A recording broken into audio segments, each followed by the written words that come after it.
Assalamualaikum warahmatullahi wabarakatuh. Saya Linda Mulyani, mahasiswa program studi pendidikan biologi Fakultas Sains, Teknik dan Terapan Universitas Pendidikan Mandalika, Mataram. Video ini merupakan salah satu tugas untuk memenuhi mata kuliah biokimia yang diampu oleh Ibu Sucika Armiani, SSI MSI, di mana di dalam video ini saya akan membahas materi mengenai gluconeogenesis. Ada 5 materi pokok yang akan saya bahas di sini. Yang pertama, pengertian gluconeogenesis, yang kedua, kepentingan gluconeogenesis, yang ketiga, enzim yang terlibat, yang keempat, substrat gluconeogenesis, dan yang kelima, reaksi gluconeogenesis. Baik, kita langsung saja pada materi pokok yang pertama, yaitu pengertian dari gluconeogenesis, di mana gluconeogenesis ini merupakan sintesis glukosa dari senyawa non-karbohidrat. Contohnya asam laktat dan asam amino. Hati dan ginjal sebagai jaringan utama tempat proses gluconeogenesis. Secara nomenklatur, gluconeogenesis artinya pembentukan glukosa baru dari non-karbohidrat, di mana gluko itu artinya glikan, gluko dan glukosa, hingga tadi substratnya ada asam amino yang bersifat glukogenik, ada propionat, ada laktat, dan juga alkohol. Neo atau new artinya baru dan genesis artinya pembentukan, yaitu pembentukan glukosa baru dari non-karbohidrat. Baik, selanjutnya di sini ada proses gluconeogenesis berlangsung melalui 3 tahap reaksi, di mana reaksi yang pertama di sini ada glukokinase, yaitu reaksi antara glukosa plus ATP glukosa 6-fosfat plus ADP. Kemudian reaksi yang kedua di sini ada fosfoproktokinase, yaitu fruktosa 6-fosfat plus ATP fruktosa 1,6-difosfat plus ADP.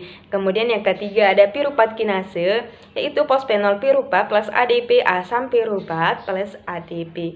Selanjutnya kepentingan gluconeogenesis, di mana yang pertama di sini gluconeogenesis memenuhi kebutuhan akan glukosa saat karbohidrat tidak tersedia cukup. Contohnya ketika kita berpuasa selama 12 jam, di mana tubuh kita tidak mendapatkan asupan glukosa atau karbohidrat, maka hati dan ginjal bertanggung jawab supaya tidak terjadi penurunan glukosa dalam plasma tubuh kita.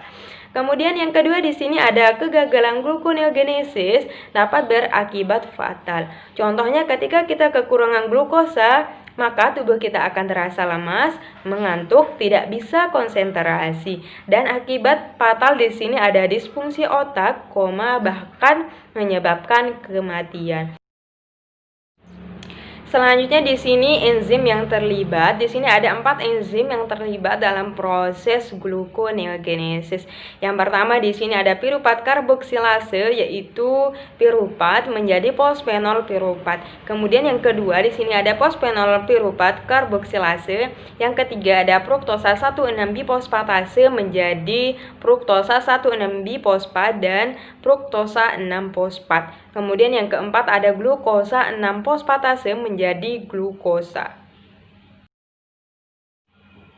Baik, materi pokok keempat di sini ada substrat gluconeogenesis, di mana di sini ada 4 substrat dari gluconeogenesis. Yang pertama ada laktat, yang kedua ada asam amino, yang ketiga ada gliserol, dan yang keempat ada propionat dan laktat. Kita langsung saja akan membahas. Yang pertama di sini ada laktat, di mana glikolisis menghasilkan sejumlah besar laktat di otot, sel darah merah, dan sel-sel lain yang kekurangan mitokondria atau memiliki konsentrasi oksigen yang rendah. Laktat dilepaskan oleh otot rangka selama bekerja. Setelah dibawa ke hati, laktat akan diubah menjadi piruvat oleh laktat dehidrogenase dan kemudian menjadi glukosa oleh gluconeogenesis.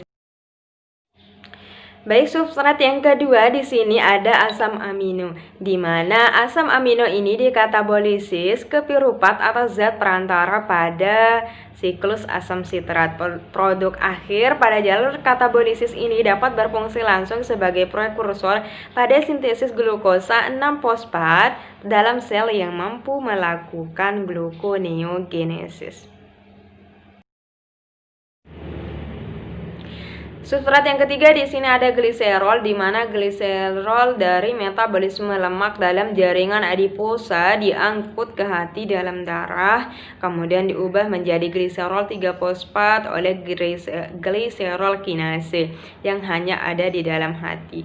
Kemudian oksidasi 3-fosfat untuk membentuk DHAP akan terjadi ketika konsentrasi NAD+ dan sitoplasma tinggi. Kemudian substrat yang keempat ada propionat dan laktat, yakni pada sapi, domba, jerapah, rusa, dan unta. Propionat dan laktat yang dihasilkan oleh mikroorganisme rumen atau lambung berbilik yang diserap dan masuk ke jalur gluconeogenesis. Propionat diubah menjadi propionil CoA lalu menjadi suksinil CoA, di mana suksinil CoA adalah perantara dari siklus asam sitrat yang dapat dimetabolisme menjadi oksiloasetat. Kemudian laktat dari rumen dioksidasi menjadi piruvat.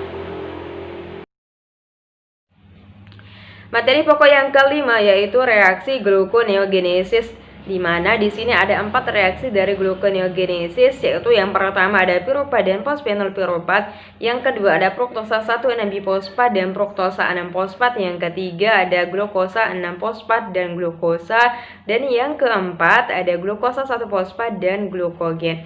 Baik, langsung saja kita akan membahas yang pertama yaitu piruvat dan fosfenol piruvat, di mana enzim piruvat karboksilase yaitu dengan adanya ATP, vitamin B, biotin dan CO2 akan mengubah piruvat menjadi oksiloasetat. Biotin berfungsi untuk mengikat CO2 dari bikarbonat pada enzim sebelum penambahan CO2 pada piruvat.